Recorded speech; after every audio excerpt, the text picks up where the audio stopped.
কালীঘাট থানার প্রাক্তন ওসি শান্তনু সিনহা বিশ্বাসের বাড়িতে প্রায় 20 ঘন্টা ম্যারাথন তল্লাশি ইডির। তল্লাশির পাশাপাশি চলে জিজ্ঞাসাবাদ। UEM Jaipur is a perfect target for prospective students aspiring for good jobs, good education with future-ready skills.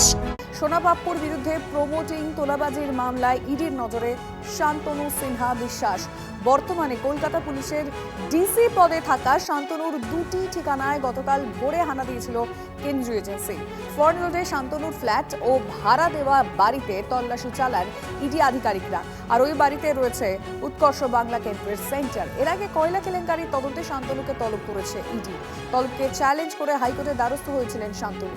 আর ওই মামলার শুনানি হবে 21শে এপ্রিল। মেডিকেলে এনআরআই কোটায় ভর্তি নিয়ে দুর্নীতির একটি মামলাতেও সম্প্রতি শান্তনুকে তলব করে ইডি। এবার একেবারে তার বাড়িতে তল্লাশি।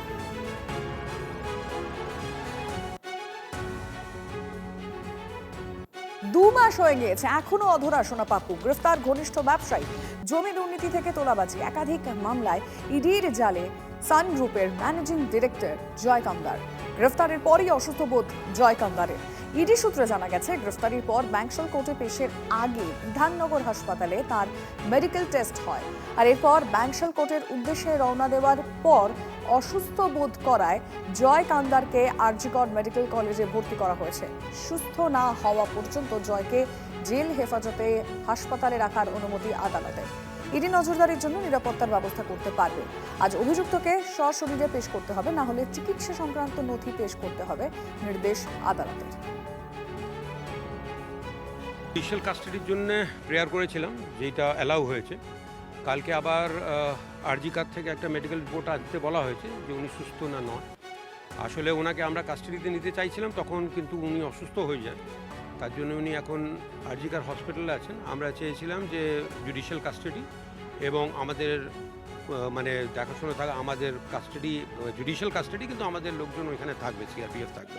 ওই দুটো প্রেয়ারই অ্যালাউ হয়েছে। কালকে আবার আরজিকার থেকে রিপোর্ট আসবে, তারপর দেখা যাবে। আমরা চেয়েছিলাম সিকিউরিটি, এই জন্যে চেয়েছিলাম যে যেহেতু ওনাকে আমরা কাস্টাডিতে নিতে চেয়েছি, এখন যেন কোনোভাবে কিছু ট্যাম্পার হয় বা কিছু হয়, এই জন্য আমরা নিজেদের নিগরানিতে রাখতে চাইছি। নিশ্চয়ই আমরা চেয়েছি আমাদের কাস্টাডিতে থাকার জন্য, বা আমরা আমাদের পোস্টিং সিআরপিএফ, তার নিশ্চয়ই সন্দেহ আছে।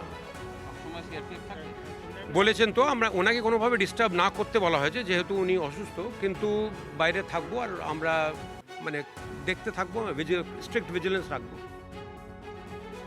ওকে যাতে হসপিটালে ইডির দুজন রিপ্রেজেন্টেটিভ আন্ডারে এতে রাখে, সেইটা প্রেয়ার করেছে। আমরা সেটাকে, ওরা বলেছিল যে একদম মানে অভিযুক্তের পাশেই থাকবে। আমরা সেটাকে তার অপোজ করে বলেছিলাম যে এটা অন্তত গেটের বাইরে থাকুক, কারণ তার সঙ্গে যদি থাকে তার মেন্টাল একটা হ্যারাসমেন্ট হতে পারে। তাই জন্য কোর্ট সেটা মহামান্য আদালত অ্যালাউ করেছে। এবং যতদিন না ফিট থাকবে অভিযুক্ত হসপিটালেই ভর্তি থাকবে। মেডিকেল রিপোর্ট, এর জন্য মেডিকেল রিপোর্টও জমা দিতে বলেছে কালকে। অ্যাকশনে কেন্দ্রীয় এজেন্সি, বিজেপিকে নিশানা মমতার। সব রেকর্ড করে রাখছি, ছেড়ে কথা বলবো না, হুঙ্কার তৃণমূল সুপ্রিমোর। আমার নিরাপত্তারক্ষীর বাড়িতেও তল্লাশি চালাচ্ছে।